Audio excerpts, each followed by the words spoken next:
We're still talking politics right here on Sunrise Daily, but we're talking to, shall I say, another party right now. Chris Nwokobia Jr. is spokesperson of the Big Tent of the National Coalition Front, Third Force Movement of the Labour Party. Quite a mouthful. I would have just thought Labour Party would have done it and, you know, we will be done. Why is your title so complicated? Is there more to the Labour Party than we're saying? The Labour Party was deeply entrenched in the philosophy for a new day, a new nation and a new Nigeria. And you have a whole lot of coalitions involved in the movement for a new Nigeria. You have the National Coalition Front, the NCF.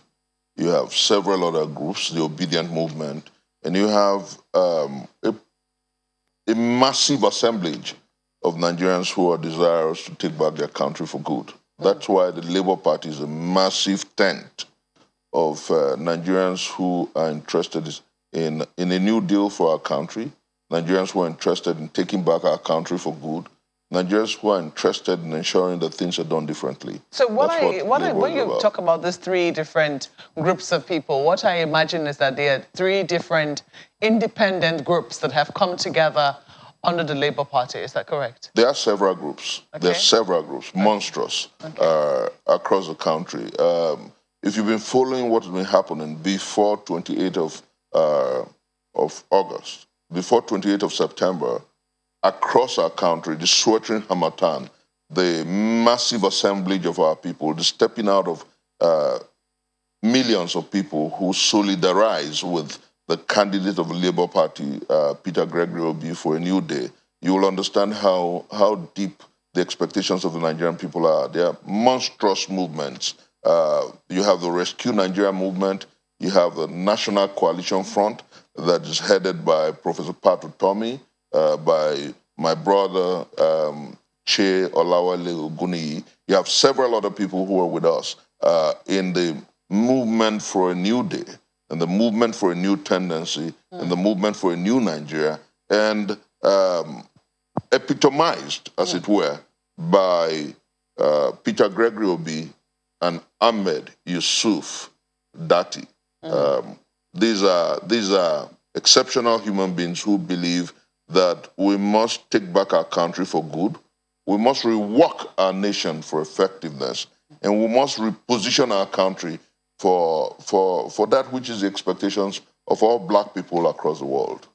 Interesting.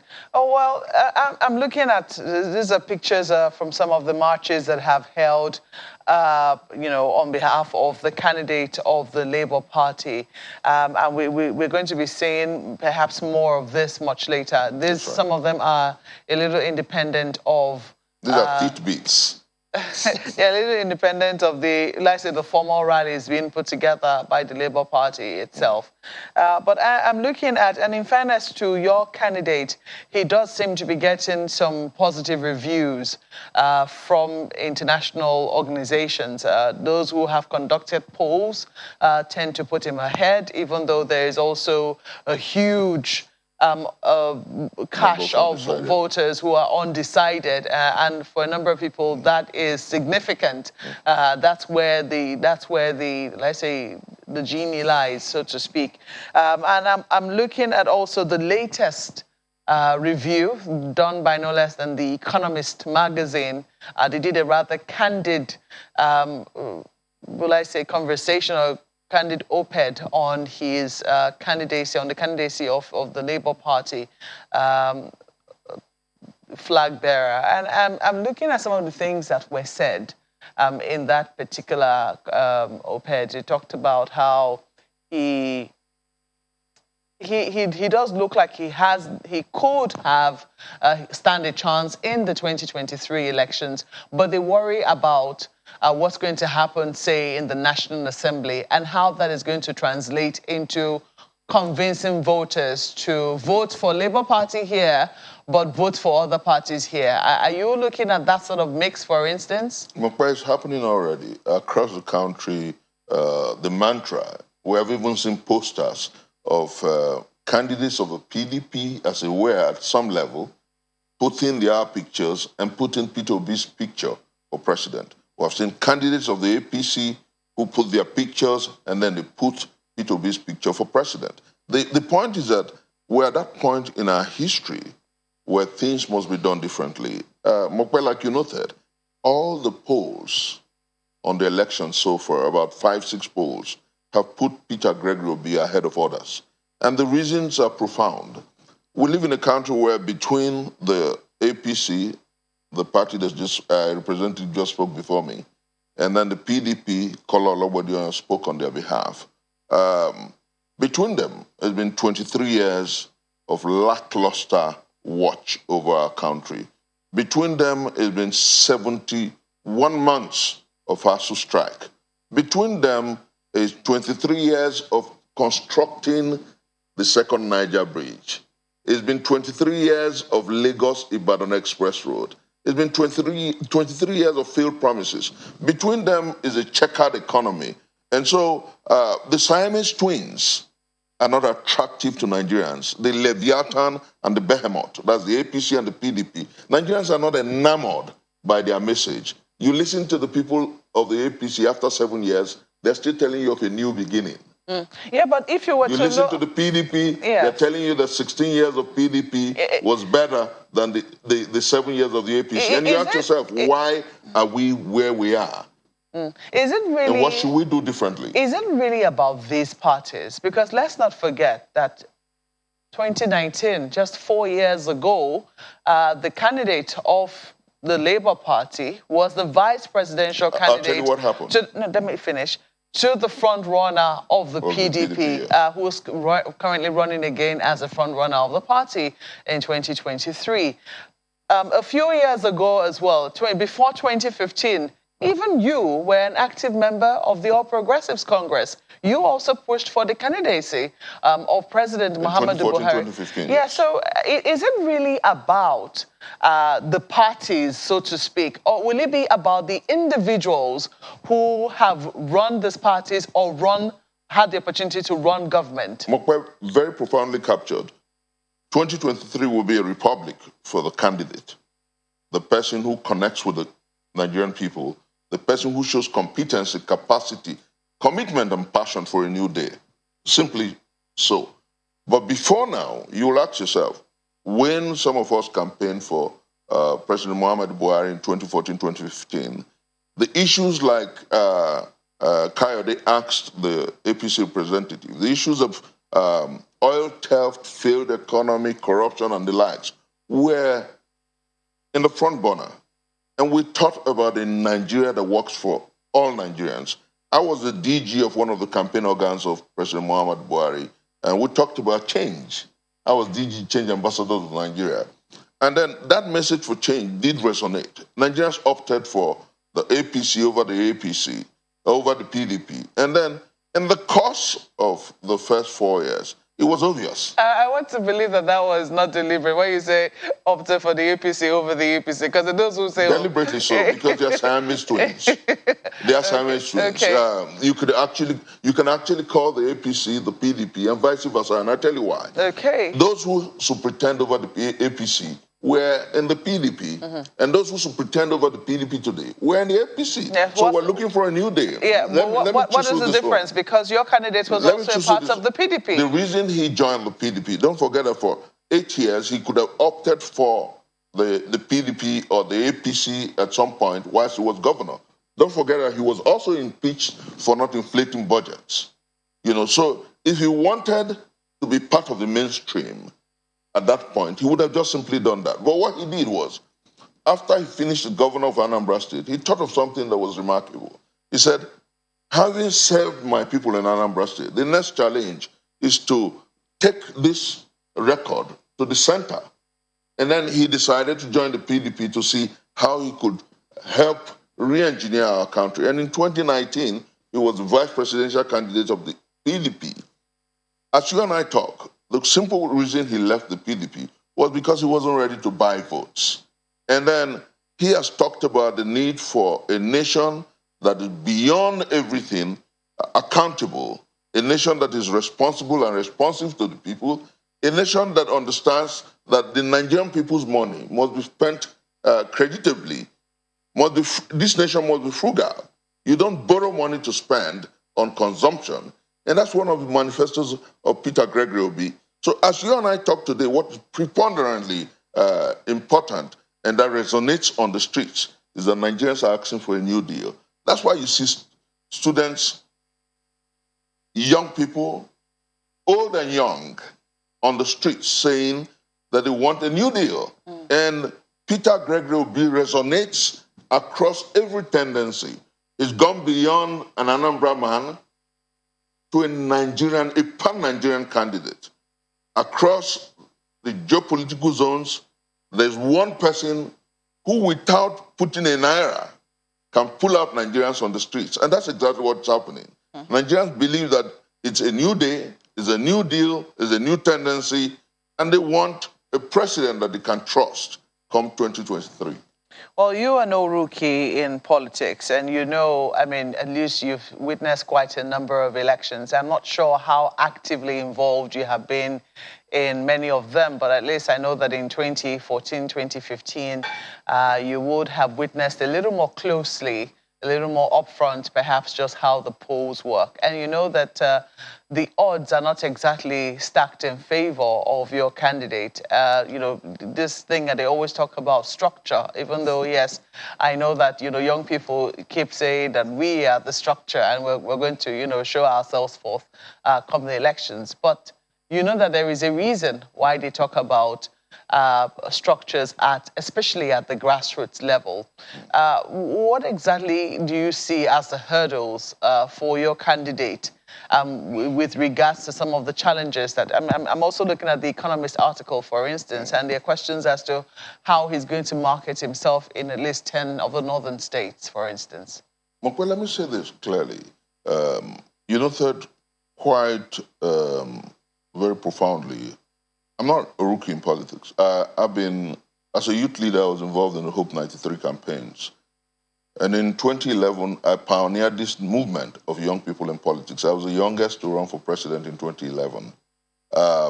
In 2014, 2015, I was DG Change Ambassadors of Nigeria. So I understand largely, with all sense of humility, what's happening. And then when I hear people talk about structures, Mokwe, let me tell you that in politics, the structures are sizably and reasonably the people.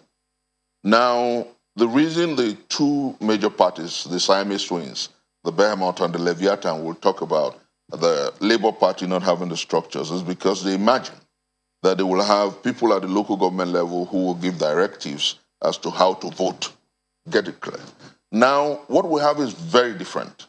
What we have is a nation that has suffered from well over 20, almost 23 years of consistent perfidy, deceit, and lies. And so there's a difference here. Nigerians are asking for a new deal. And let me tell you, Labour Party, as it were, is an amalgam of several unions. Most people do not know. Labour Party has the NUC, NLC, and the TUC, and several other groups. There is no local government in this country that does not have a teacher. There's no town that does not have a teacher. A teacher is a member of the NUT, National Union of Teachers. National Union of Teachers belongs to the NLC. So Labour, as it were, in actuality, has the largest structures in this country. That's the truth. But that, now, let me for a number of them, because it's important for Nigerians to understand. No, yes. No, the Labour Party some members of Labour Party, Labour Union is part of the Labour Party. Yes, so some members of the Labour unions are partisan. They belong to political parties. But let me stopping them from being members of other political parties. Because it's important as we talk. Beyond that, that's one arm, the NUC, TUC. You have some of them who are partisan. Then you have the entire Nigerian studentry, NANS. You have the preponderant leadership of these several organizations who are embedded in the obedient movement. And their question is simply about the need for a new day. Mark my use of words, the new day. We have had for so long leaders who are self-conceited, selfish, egocentric, individualistic, for whom leadership is about me, myself, and I. And Nigerians are saying, no, the time to think about the generality of us, the generality of the space is now. And that's what the candidacy of Peter Gregory Obi resonates. Okay. That's what it speaks to. Okay. And as you and I talk, what is fundamentally important, Mokwe, is that the only candidate, as it were, in this country who can, without doling cash to buy marchers or people who rally in this country today, because when I listen to them, I think that they're a bit taken aback by the reality and the urgency of now. Look at what's happened in Lesotho, a party founded in March, won the presidential election. Look at what happened in Zambia. I'm coming. I know you want to say something, small, but I'm coming. I mean, it's a small country. You see where I'm coming. Far smaller than Lagos. You see the anatomy of my debate. You will understand where I'm coming from. Now, in Zambia, a party and a candidate that was called Social Media President won the general election. In Kenya, against the 5 leading families, against the Odinga family, against the Kenyatta family, against the several behemoths in Kenya, a man who was, castigated as being effective and effectual only on the social media, won the presidential election. Now we're all human beings. The urgency of now across Africa is for a new day and a new tendency, a new republic and a new passion in leadership. And that's what Peter Gregory Obi epitomizes. Okay, let me bring you this question, because you've just brought up the issue of unions, the fact that Labour Party is made up of unions. And one of the issues, because a number of people are wondering what's going to happen, what exactly is he, and I think even he too has acknowledged as much that if you were to look across board at the manifestos of all of the political parties and perhaps their candidates, you will find stark similarities amongst or across the manifestos. That what exactly stands him out is the issue of trust. But the question, commitment, yes. Commitment to issues and what he had done as a governor in Anambra State. And I'll quickly reel out a few. So let me finish. But the issue for a number of Nigerians, I mean, apart from the issue of trust, is also when he gets to office, how he's going to handle things that have proved rather thorny. For instance, the issue of subsidies, which the labor unions before now had stood staunchly against in terms of how they think it should be removed, if it's going to be removed at all. Is he currently having a conversation on this matter? If he is, what is the direction the conversation is taking? With the Labour Party and the candidacy of Peter Gregory, it will be a lot easier to handle. And the Labour Party and our candidate are doing a lot of talking on that. But let me say this, that Nigerians who are listening will know that if the APC was sincere to what is said on paper in 2015, they would have been able to remove the subsidy, because there was a monstrous and a massive support that saw President Muhammadu Buhari to power. Unfortunately, those who benefit, who profiteer from what is predominantly a scam, the subsidy regime, did not want it removed. And so when his health issues came up, and then he began to lose that monstrous credibility, it became difficult for him to remove. That's exactly why he thinks that the next administration, and I'm sure that he's thinking that way, because he knows that Peter Gregory Obi will win the next election, and he's going to come to power with a monstrous goodwill. It will be easier for us to explain to Nigerians why we cannot continue to pay 18 billion naira per day. It will be easier for Peter Gregory Obi to tell Nigerians that we have to look, like he said in his manifesto, we have to look the way of strategic rejigging of our economy and take our economy away from oil to massive and monstrous regime that is congruent with the fourth revolution, which is the human capital, And Peter is a leader of man. He's been involved in it. I'll give you a practical instance. That's exactly what I said. There's a man who knows it. Look at how they've handled education. Like I said, 71 months of strike. Peter Gregory Obi inherited an Anambra State that was number 26 on education strata. In 4 years, Anambra came to number 1. That was because he put primacy on education. He understands it. With respect to salary and emoluments of civil servants and workers, he left Anambra State not owing a pension or a gratuity. That's commitment to labor. The model, and so, as you and I talk... Just a moment. The model I remember in Anambra State was that he returned a lot of the schools back to the missions, and I think he was able to give them funding. And he gave them funding, yeah, yes. But the question... Primacy on education. Yeah, so, but the question right now is this: for universities, there will be no missions to return them to. The federal government... He was one of the first few who pioneered state funding of universities such that the Anambra State universities have never been on strike since he left. They've not been without some strike. Okay. Because state funds it. That's the commitment he made to education. I think that the time has come for us who understand the reality and the urgency of now. Mokwe, as you and I talk, there was a time about 3-4 months ago when we barely could send kids to school in Abuja because there was threat of, which of course is a continuation of what the APC accused Jonathan's administration of, insecurity. As you and I talk, for 5 years of his watch over Anambra State was adjudged the safest state in Nigeria. And that was because he committed himself to security in Anambra State.